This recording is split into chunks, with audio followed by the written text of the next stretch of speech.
Hey, what's up guys, it's Dark Arm Duelist, and today doing a Symphonic Warrior deck profile. So I'm really excited for you guys because this deck is a really fun deck to play with because it's actually a Pendulum Synchro deck, which is really awesome. It got some support out of Dimension Force, which took this deck to a whole new level, and I'm really excited to show you guys my build. So without further ado guys, don't forget to like, comment, subscribe, hit the bell in there so you can become part of the notification squad, and definitely check the Patreon down in the description below for all those awesome rewards, like in your name description of a single video, getting assigned cards in the mail, and even getting to request a deck profile every single month to your patron, along with test stand. So without further ado, let's get straight on into this. So first off, we're going to be playing 3 copies of Symphonic Warrior Mike's. Mike's is a really good 3 in the deck that has the ability in its Pendulum Scale that unless you have a Symphonic Warrior card in your other Pendulum Zone, this card's Pendulum Scale becomes 4, which is not going to be a problem because we're only ever going to have another Symphonic Warrior in the other Pendulum Scale. But once per turn, during your end phase, you can target one of your banished Symphonic Warrior monsters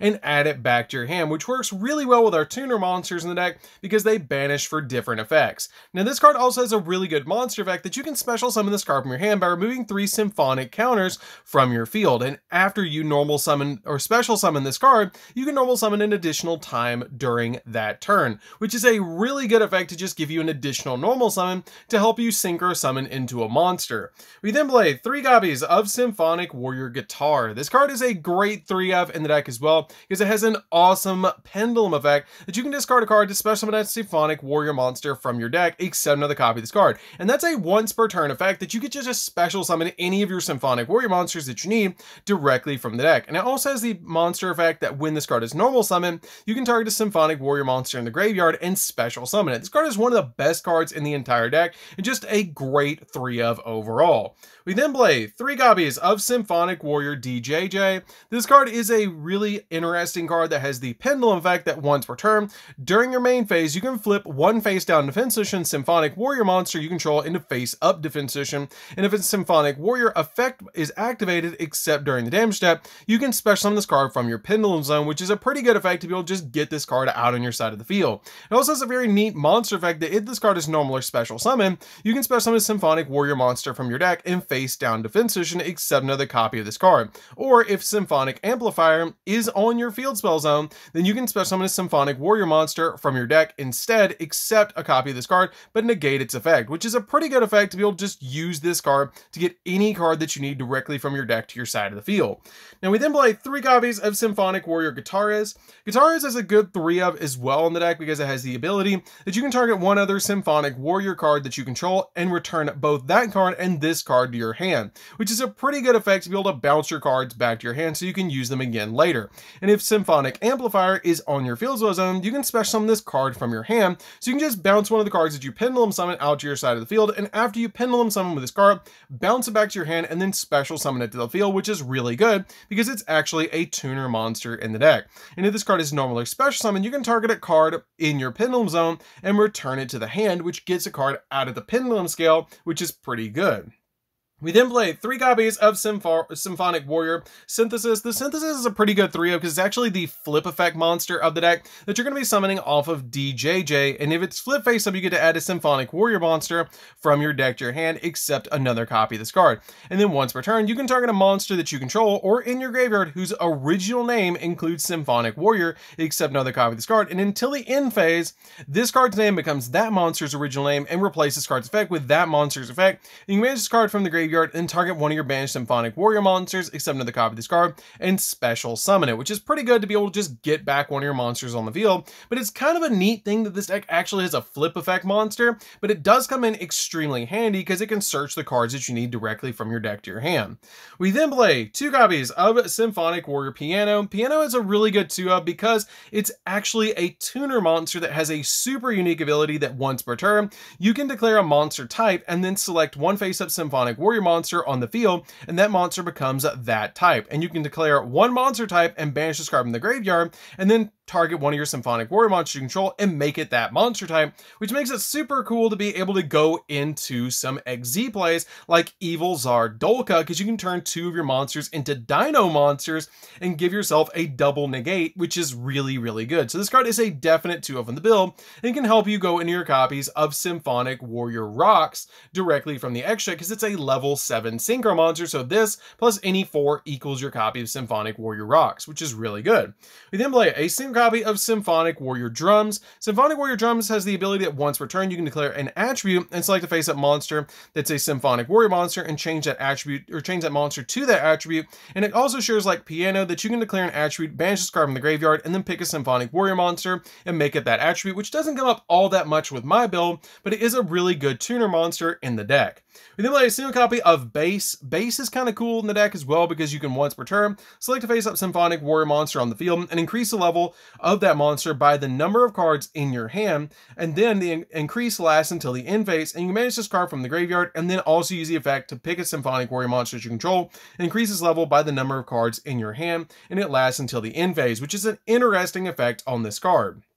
We then play 3 copies of Ash Blossom just to make sure that the opponent's not touching the deck while we're going in for all sorts of plays. And then I'm actually playing 3 copies of Ghost Mourner and Moonlit Chill in the deck, which is kind of a neat, basically hand trap that has the ability that if your opponent special summons a monster face up, except during the damage step, you can discard this card and target one of those face up monsters and negate its effects until the end of this turn.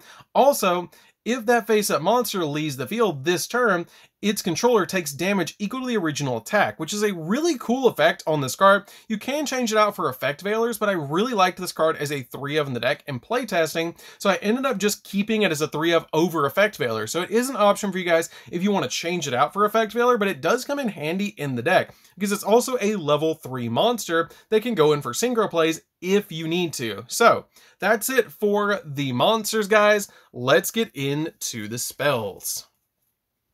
So for the spells, we're going to be playing a single copy of Foolish Burial to get the exact monster we need in the graveyard when we need it. So this card is a really good card, especially to get one of our tuner monsters into the grave, so we can banish it and get a type change, a level change, or an attribute change on any of our monsters, which is really good. 1 copy of Called by the Grave, just to make sure that our opponent's not going to hand trap us while we're going in for our plays.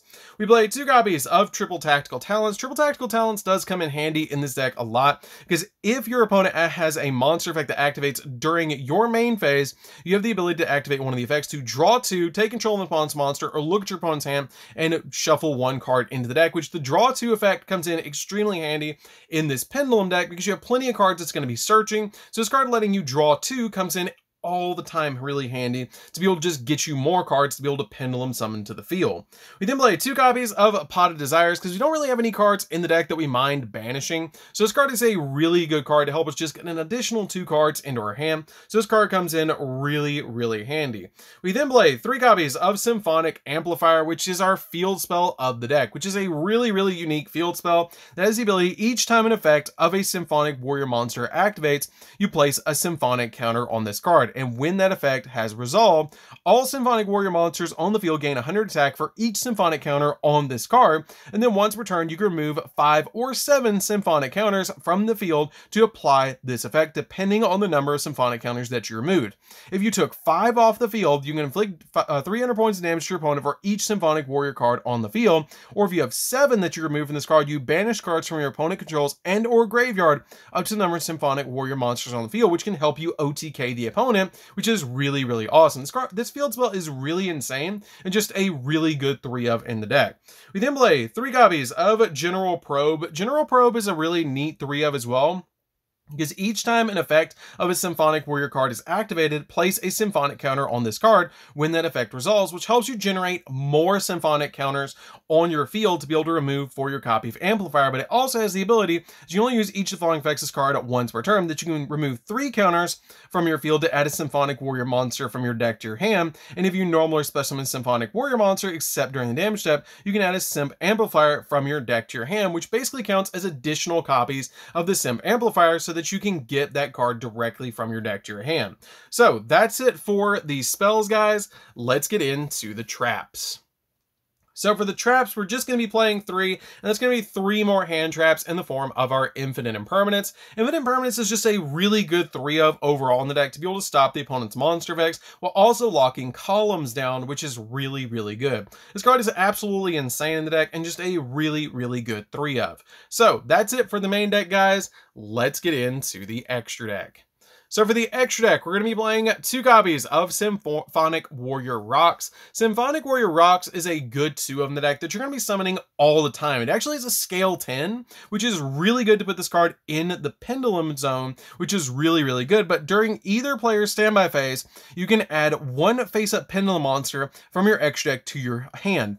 And you can only use each effect of this card once per turn. And when an opponent's monster declares an attack, you can destroy both that monster and this card, which will put this card back in the extra deck face up to be able to pendulum summon it back out to the field, which is really cool. It also has the ability, if this card is in the monster zone, is destroyed by battle back artifact, you can place this card in the pendulum zone, like the majority of monsters that are summoned out of the extra deck that are already pendulum monsters or synchros or XZs or even fusion monsters share that ability. And you only use each of the following effects this card once per turn. That if this card is special summoned, you can add a face up pendulum monster from your extra deck back to your hand, and if Simp Amplifier is on the field, you can destroy a card on the field, which is really cool. This card is going to be bouncing out of your field onto the copies of your pendulum scales and even into the extra deck over and over again, making full circle all the time to be able to pop cards. It was just a really good 2 of the deck to be able to make over and over again, especially to step into other synchro monsters because it is a level 7 in this deck.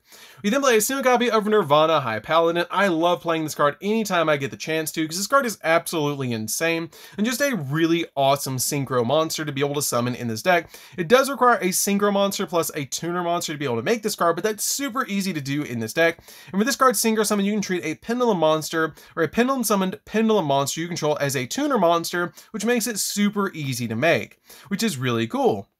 And if this card is synchro summoned using a pendulum monster or pendulum summon pendulum monster as a tuner, you can target a card in your graveyard and add it back to your hand. And when this card destroys an opponent's monster by battle, you can half your opponent's life points, which is a crazy effect. And if this card in the monster zone is destroyed by battle or by card effect, you can place this card in your pendulum zone, just like your copy of Symphonic Warrior Rocks, which is pretty good.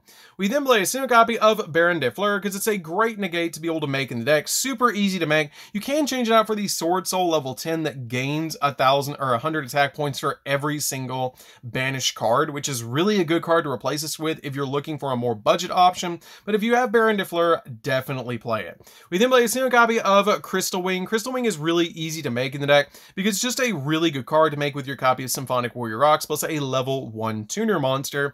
We then play a single copy of Borreload Savage because it's easy to make and just a really good walking negate. F.A. Dawn Dragster because it negates spells and traps, so this card is a really good 1-of. Play a single copy of Garganta X. Garganta X is a really good 1-of as well because the majority of our monsters are actually machines, so it's super easy to search them from the deck with your copy of Garganta X. 1 copy of Evilzar Dolka. You might be looking at this card and going, wait, how do I summon that? Well, it actually takes 2 dinosaur monsters and you're not playing dinosaur monsters. Well, your copy of, I believe it was Piano, has the ability to change the different types of your monsters, so you can use your monsters with your copy of Piano to change the type of your monster into dinosaur to be able to make this card, which is really, really good. We then play a single copy of Access Code because it can pop cards on the field. It's just a really good card overall. You can change it out for Borreload or Borrelsword if you want to for another monster to play in this position. We then play a single copy of Appaloosa. Appaloosa is just a really good 1-of in here to be able to give you additional monster negates, and it's overall a fantastic card. 1 copy of Nightmare Unicorn to spin stuff. 1 copy of Crystron Needle Fiber. Needle Fiber is just an overall great card in the deck to be able to make, especially in any synchro deck. So this card is a really good 1-of. 1 copy of Beyond the Pendulum. Beyond the Pendulum is insane in any pendulum deck. It's just really good because it gives you searches and pops, which is great. And then finally, a single copy of IP Masquerena because you can make Unicorn during your opponent's turn and spin stuff, which is really, really nice. So that's it for the deck, guys. I hope you did enjoy it. It's a really awesome deck to be able to play with. It's actually fairly budget for the main deck, which is really cool outside of the hand traps, which you can change out for more budget hand traps, like the Imperms for Ghost Ogres, and the copy of Moonlit Chill for copies of Effect Veiler, which is options for you guys. But it's super fun to be able to play, and I hope you guys give this deck a try. So anyways, guys, this is Dark Arm Duelist. Don't forget to like, comment, subscribe, hit the bell in there so you can become part of Notification Squad, and we'll see you guys in the next video. See you later, guys!